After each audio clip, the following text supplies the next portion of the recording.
There comes a moment in life where we realize something powerful. We've been spending more time trying to be accepted than trying to be excellent. More energy trying to fit in than trying to grow. And the truth is why we stay stuck. Because the moment you care too much about what other people think, you give them permission to shape your life.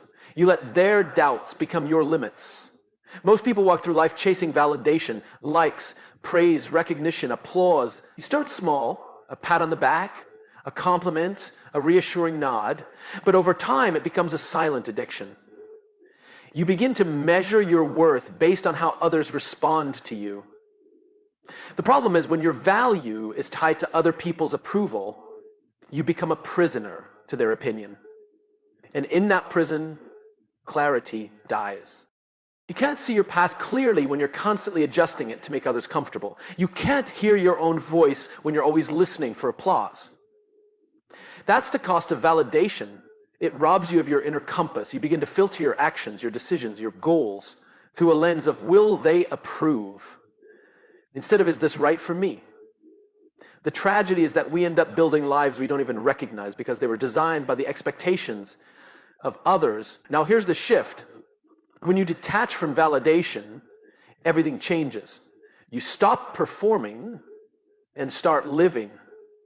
You stop reacting and start creating. You begin to act with integrity, not out of a desire to impress, but from a place of truth. Detachment doesn't mean you become careless or disconnected. It means you stop letting approval define your direction. It's the difference between acting with purpose versus acting for applause. Clarity shows up the moment you let go of needing to be seen a certain way. That's when you can finally ask the real questions. What do I believe in? What do I want to create? What am I willing to fight for, even if no one understands it? These questions can't be answered when you're still performing for validation. They require honesty. They require solitude. And most importantly, they require the courage to be disliked by some in order to be fully aligned with yourself. You see, when you stop needing validation, your choices get sharper. You're no longer swayed by trends, peer pressure, or social comparison. You don't change your vision just because someone questions it. You don't shrink your ambition because someone else is intimidated by it. You learn to trust your gut, even when it's uncomfortable. You stop chasing likes and start pursuing what's meaningful. And that's where clarity lives, in purpose, not in popularity. The people who create real impact, who live lives of deep fulfillment, they're not the ones who chase the crowd. They're the ones who walked their own path even when it was lonely. They made peace with being misunderstood. They knew that external applause fades quickly, but internal alignment lasts forever. That's why detaching from validation is not just powerful, it's necessary. The truth is, the validation you're searching for outside can only be built inside. It starts with knowing yourself, standing for something, following through even when no one is watching. That's how clarity forms, in the quiet moments of conviction, not the loud noise of approval. So if you want to start winning, not just in success, but in peace, purpose, and direction, start by letting go of the need to be validated. Let go of the likes, let go of trying to please everyone, let go of being understood by people who are never meant to walk your path. Clarity doesn't come from being liked, it comes from being real. And once you find that clarity, you won't need validation anymore because you'll already know who you are. Every day, we wake up with a limited supply of energy. It's our most valuable resource, more valuable than money, time, or talent. Because no matter how skilled or intelligent you are, if your energy is being drained by the wrong things, you'll never reach your full potential. And most of us, we give our energy away too easily. We give it to opinions that don't matter. We give it to overthinking, to self-doubt, to people who don't respect our boundaries. We give it to endless scrolling, meaningless arguments, and trying to prove ourselves to people who have already made up their minds. And then we wonder why we feel stuck, exhausted, unmotivated. It's not that we're doing too much. It's that we're doing too much of the wrong things. The moment you stop caring about what drains you, you begin to reclaim your energy. And when you reclaim your energy, you reclaim your power. See, energy is not just about being physically rested. It's about emotional clarity, mental space, and spiritual alignment. If you're constantly giving yourself away to things that don't serve you, you will never have enough left for the things that do. That's why it's not selfish to protect your energy. It's survival. It's smart. It's how you sustain your growth. You have to get honest with yourself. What is stealing your energy? Maybe it's a conversation you keep replaying in your head. Maybe it's trying to be liked by everyone. Maybe it's trying to do everything perfectly all the time. These patterns seem small, but they eat away at your strength. They chip away at your focus. And if you don't address them, they turn into habits, and habits shape your life. Reclaiming your energy starts with boundaries, not walls, not cold detachment, but clear, intentional choices about where you invest yourself. You don't have to engage in every argument. You don't have to explain yourself to everyone. You don't have to be everything to everyone. That's not your job. Your job is to protect the fire inside of you, the energy that drives your vision, your discipline, your ability to create and connect. When you start honoring that, everything changes. You stop feeling overwhelmed. You stop running on fumes. You start waking up with purpose. Your mind becomes clearer, your emotions more stable, and your focus sharper. And from that place, you move differently, not reactively, but intentionally. It's not about doing less, it's about doing what matters more. The right energy fuels the right action, and the right action leads to progress. But you'll never get there if your energy is constantly hijacked by fear, noise, or guilt. You don't owe your energy to people who constantly drain you. You don't owe your energy to outdated versions of yourself that no longer reflect who you are. Growth requires you to leave behind the habits that exhaust you and step into rhythms that empower you. And yes, it will feel uncomfortable at first. Saying no, stepping back, protecting your space, it might feel unfamiliar. But the discomfort is temporary. The peace you gain, that's permanent. When you take your energy back, you don't just feel better, you become better. You become more focused, more consistent, more in control of your life. So if you want to win, not just externally, but within, you need to stop leaking energy. Let go of what drains you. Stop caring about things that keep you small. Protect your energy like your future depends on it, because it does. You are not tired because you're weak. You're tired because you've been giving your power to everything except what matters. Take it back. Reclaim your energy. And watch how your entire life begins to shift. Leadership is not about being liked. It's about being real, being clear, and being committed to something bigger than yourself. But too often, people confuse leadership with popularity. They think influence comes from being accepted, from pleasing everyone, from avoiding tension, and that's where they get stuck. Because you can't truly lead while chasing approval. Approval is a moving target. What people want from you today, they may reject tomorrow. One group may cheer for your honesty while another criticizes it. One decision might gain you applause but lose you respect. If you're chasing approval, you're constantly shifting, changing your voice, your direction, your values, just to keep the crowd happy. But leadership demands the opposite. A deep, steady commitment to your principles, even when it's uncomfortable, even when it's unpopular. When your identity is rooted in being liked, you hesitate to make the hard decisions. You soften your standards. You delay truth. You avoid conflict. And over time, your credibility fades. Not because you weren't nice enough, but because people can feel when you're not being authentic. People don't follow leaders who try to fit in. They follow leaders who stand out. Not for the sake of rebellion, but for the sake of integrity. True leadership requires you to speak when it's easier to stay silent. To hold the line when others want to compromise, to say no when everyone else expects a yes. And that kind of clarity can't coexist with a need for approval. Because leading means you will disappoint people, you will be misunderstood, you will be judged. And you have to be okay with that. Not because you're heartless, but because you're focused. The most powerful leaders in history weren't trying to be liked, they were trying to be honest. They were trying to build, they were trying to protect values that mattered, even when those values were inconvenient, and they understood something that many forget. Approval is temporary, but impact is permanent. You have to choose. Do you want the temporary comfort of being liked by everyone, or the lasting satisfaction of knowing you stood for something real, because you can't have both. Trying to lead while seeking validation is like driving with one foot on the gas and the other on the brake. You won't get anywhere. When you let go of the need to be approved, you unlock something powerful. Stop chasing approval. You actually earn deeper respect. Not from everyone, but from the right people. From the people who recognize courage. From the people who are looking for real leadership, not just likability. You don't need to be everyone's favorite. You need to be someone they can trust.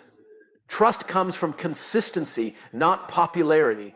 From standing firm, not swaying. From leading with principles, not pandering to preferences.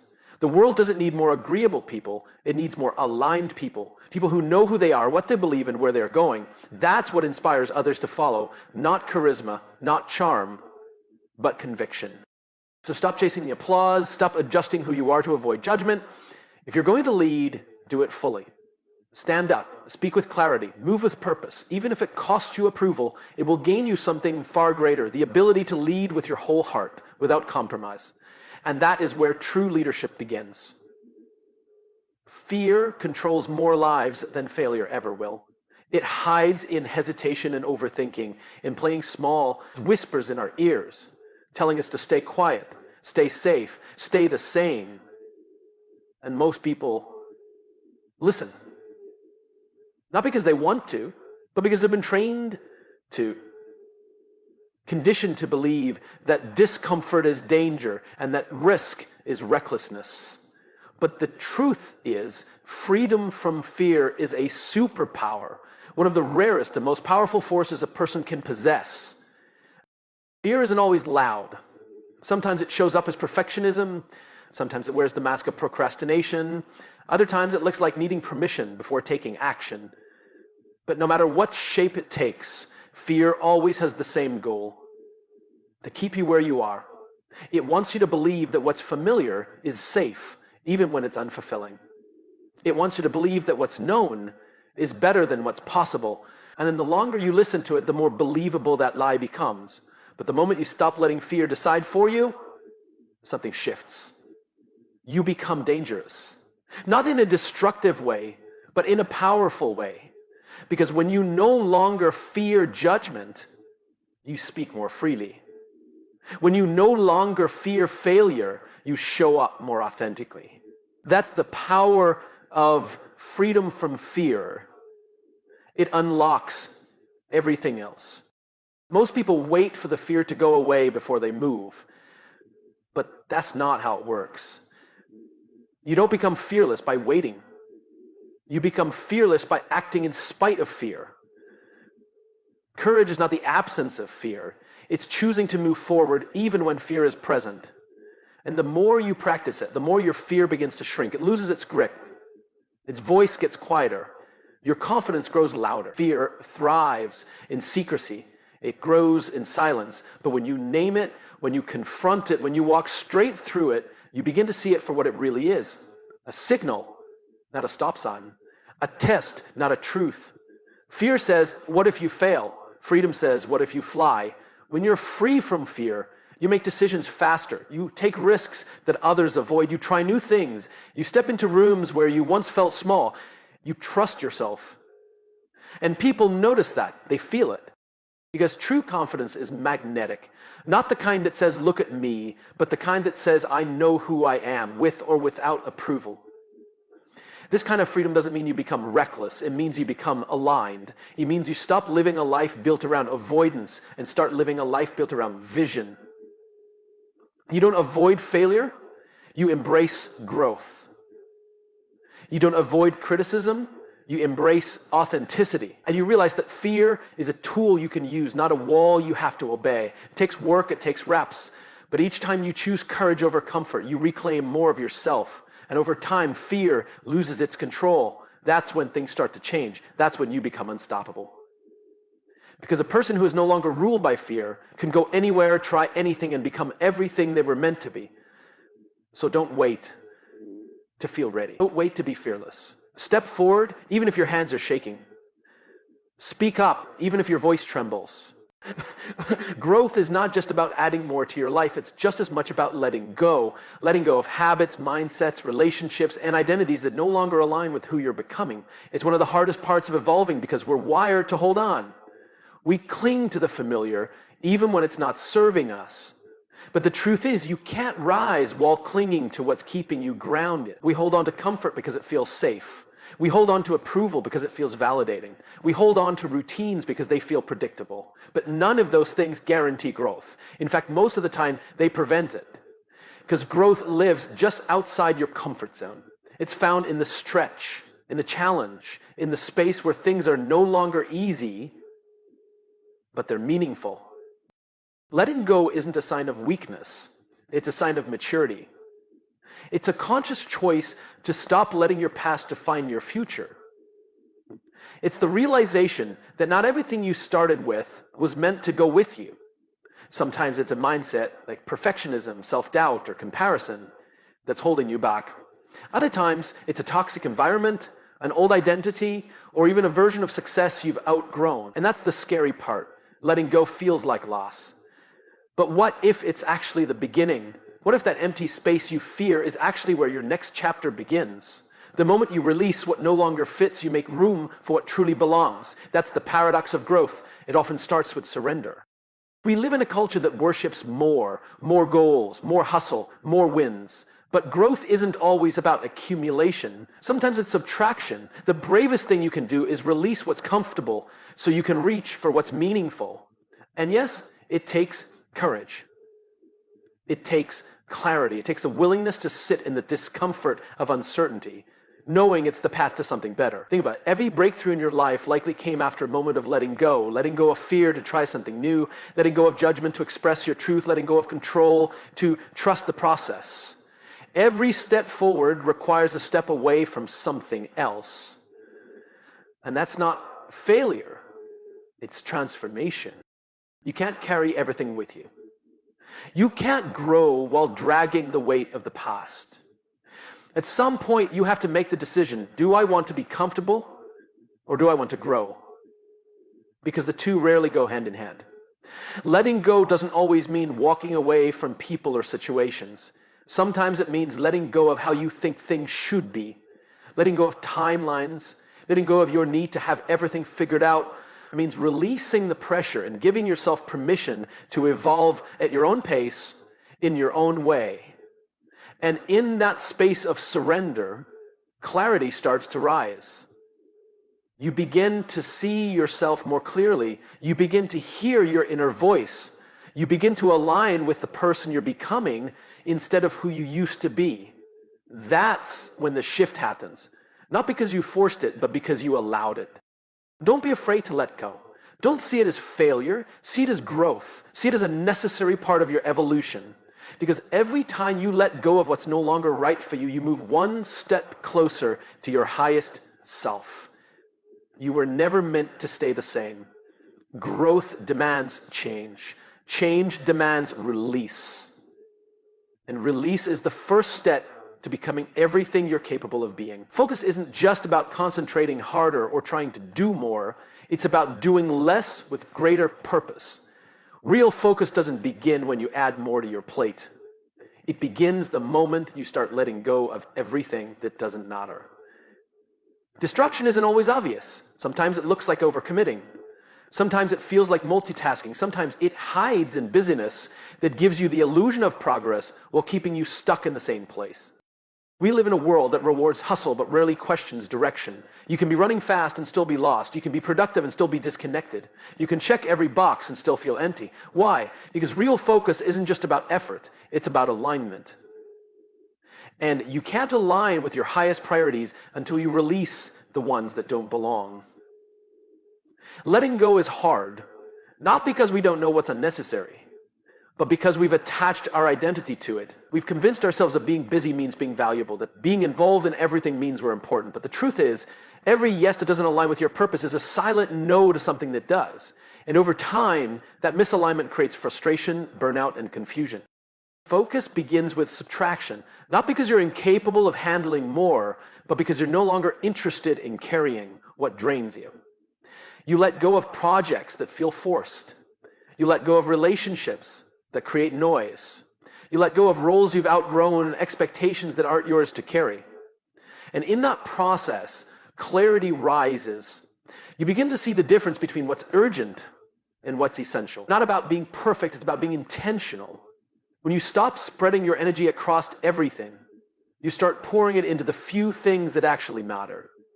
And that's where transformation happens, not in scattered effort, but in concentrated action. When your focus is aligned, every small step becomes powerful. You stop second guessing. You start creating. But to get there, you have to face the discomfort of saying no. You have to let people down.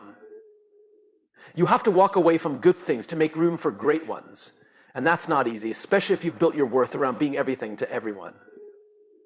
But the truth is, your growth demands that you get clear, and clarity always comes with a cost.